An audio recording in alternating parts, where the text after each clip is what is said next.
Цөлжилттэй тэмцэх хамгийн үр дүнтэй арга нь нөхөн сэргэлт гэдгийг олон улсын эрдэмтэн судлаачид санал нэгтээ хүлээн зөвшөөрдөг бөгөөд нөхөн сэргэлтэнд оруулсан $1 буцаад $30 үр өгөөж үзүүлдэг гэсэн судалгаа гарчээ.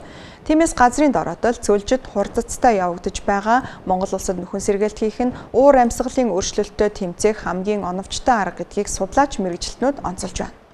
Манай улс бол газрын дороотолд хүчтэй өртөж байгаа улс орнуудын нэг юм.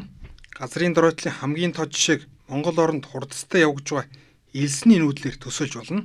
Мөн үүнд хөрсний бохирдол бэлчээрийн дороотлыг цөөнгүй зүйлсийг нэрлж болно. Дэлхийн дахинд 1 сая орчим километр квадрат газар нутаг ямар нэгэн байдлаар газрын дороотолд өртөж байна гэсэн судалгаа гарчээ. Энэ бол бүхэл бүтэн Египт улсын газар нутагтай тэнцэх хэмжээний талбай дэлхийн дахинд жил бүр газрын дороотолд өртөж байгааг харуулж байна. Түүнчлэн жилд 10 сая га талбай буюу ойролцоогоор 14 сая хөлбөмбөгийн талбайтай тэнцэх ой мод устдаж үгүй болдог байна. Тэгэхээр манай улсад явж байгаа газрын дороотлын нэг үндсэн шалтгаан болох цөлжилттэй тэмцэхийн тулд нөхөн сэргэлт хийх зайлшгүй шаардлага бодитоор үүсэж байна. Олон улсад нөхөн сэргэлтэд оруулсан $1 буцаад $7-оос $30 болж үр өгөөжөө өгдгөө гэсэн судалгаа гарч байна. Иймд манай улсад нөхөн сэргэлт нэн тэргуунд шаардлагатай байна.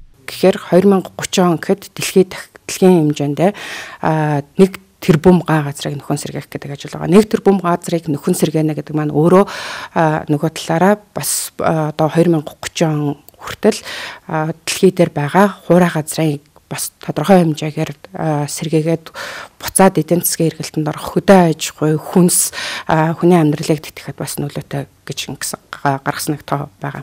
За нөгөө талаараа бас нэг чухал тоо үзүүлэлтүүд одоо олон улсын хэмжээнд маш их яригдж байгаа. Энэ нь бол байгальд суурилсан шийдлүүдийг газрын нөхөн сэргээхэд илүү их хэмжээгээр ашиглая. За ингэснээрээ одоо 400 сая орчим ажлын байрыг нэмэгдүүлэх юм боломжтой гэж ингэж харж байгаа. Тэгэхээр газар гэдэг зүйлийг ганцхан газар цөлжилт газрын дороотл гэдэг зүйлийг ганцхан байгаль орчны асуудал гэж харахгүйгээр нийгмийн эдийн засгийн өр нөлөө гэдэг талаас нь харах юм бол энэ үнэхээр одоо засгийн газруудад улс орнуудад за одоо бүхэл энэ дэлхий дээр амьдарч байгаа хүндрэлтөнд маш том боломжийг өгж байгаа юм дата үзүүлэлтүүд байгаа. Тэгээд нөхөн сэргэлт гэдэг маш энгийн нэг жишээгээр тайлбарлавал байгаль орчин, экологийн тэнцвэрт байдал чухал үүрэгтэй амтан болох ирвсний тоо толгойг тухайн бүс нутагт 10 байсныг яаж 15 болгох вэ гэдэг бодлогоор илэрхийлж болно. Тухайлбал судлаачид цөлжилтийн үнэлгээ хийж тухайн аймаг суманд ямар төрлийн арга техникээр механик эсвэл биологийн нөхөн сэргээлтийг хэрхэн яаж хийх, цөлжилт газрын дороотолтой тэмцэх арга технологиг шинжлэх ухааны үндэслэлтэйгээр орчин үеийн дэвшилт технологиг ашиглах замаар сайжруулах зөвлөгөө мэдээлэл өгдөг байна.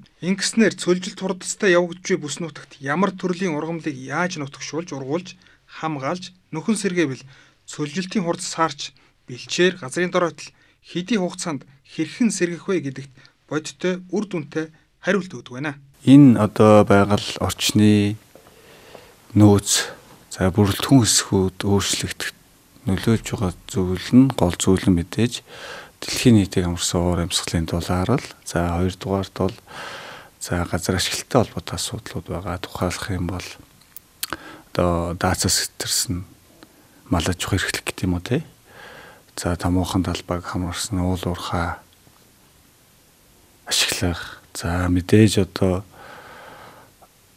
зам харгуугүй газар олон сүлжээ зам гарах гэх мэтлэн хүмүүс бид монголчуудад өхнөөс болж байгаас хүчин зүйлүүд байх. Ойн бүрхөвчийн нэмэгдүүлснээр цөлжилт газрын дороотлыг буюу ойгоос үүдүүлэх экосистемийн үйлчлэгийг нэмэгдүүлэх замаар газрын дороотлыг тэглэх сааруулах чиглэлд ажлууд явж байгаа гэсэн. Тэгээ тэр судгаараа бас Монгол Улсын ерөнхийлөгчийн санаачлагын тэрбум мод үндэсний хөдөлгөөн маань бол энэ газрын дороотл цөлжилтийг бууруулах бас нэг арга хэрэгсэл гэж ойлгож байна. Тэр 3 жилийн хугацаанд бид тэрбум мод үндэсний хөдөлгөөний хүрээнд улс орон даяараа 24 оны байдлаар 84 сая мод тарьж арчлан ургуулж яах гэсэн юм тоо байгаа. Мэдээж энэ тоо хэмжээ бол нэмэгдэнэ. 2030 он хүртэл бол бид нэг тэрбумаар тоологдох модыг бол тарьж ургуулах том зорилттой гэсэн. Энэ том зорилтын хүрээнд ч гэсэн хийж байгаа ажлууд маань энэ олон улсын нэгдсэн үндэсний байгууллагаасаарсан олон улсын цөлжилттэй тэмцэх өдрийн хүрээнд бас олон нийтэд хүрж мэдээлэлээр хангаж ойн талаарх мэдлэг боловсролыг нэмэгдүүлэх, ойг тарьж ургуулах, ойг хамгаалахын ач холбогдлын талаар бас мөн ард иргэд болон хүүхэд залуучуудад танин мэдүүлэх арга хэмжээнд бас төлөвлөгдсөн байна. Монгол улс цөлжилттэй тэмцэх хүрээнд бүс нутагтаа төдийгүй олон улсын түвшинд идэвхтэй ажиллаж байна. Үүний нэг тод жишээ нь цөлжилттэй тэмцэх тухай Нэгдсэн үндэстний байгууллагын конвенцийн талуудын 17 дугаар баг хурал буюу COP17-г эх жил эх орондоо манай улс зохион байгуулахаар болоод байгаа билээ. Мөн ганц сөлжилтэд ноцтой нэрвжүү орнууд сөлжилтөд тэмцэх тухай Нэгдсэн үндэстний байгууллагын конвенцийг манай улс 1996 онд сойрхон баталсан байдаг. Ингэснээр тус конвенцийг сойрхон баталсан дэлхийн эхний 50 улсын нэг болж байжээ. Жил бүрийн 6 дугаар сарын 17-ны өдрийг олон улсын ганц сөлжилттэй тэмцэх өдөр гэж дэлхийн нийтээр тэмдэглэн иржээ. Энэ жил манай улс энэ өдрийг газрыг нөхөн сэргээе, боломжуудыг нээ үрээтэй тэмдэглэхээр бэлтгэж байгаа нь байгалийн нөөц болох газрыг нөхөн сэргээснээр хэрхэн ажлын байр бий болгож хүнс болон усны аюулгүй байдлыг сайжруулах, эдийн засгийн бодит боломжуудыг нэмэгдүүлэх зэрэг ач холбогдлыг ойлгуулан таниулахад чиглэгджээ.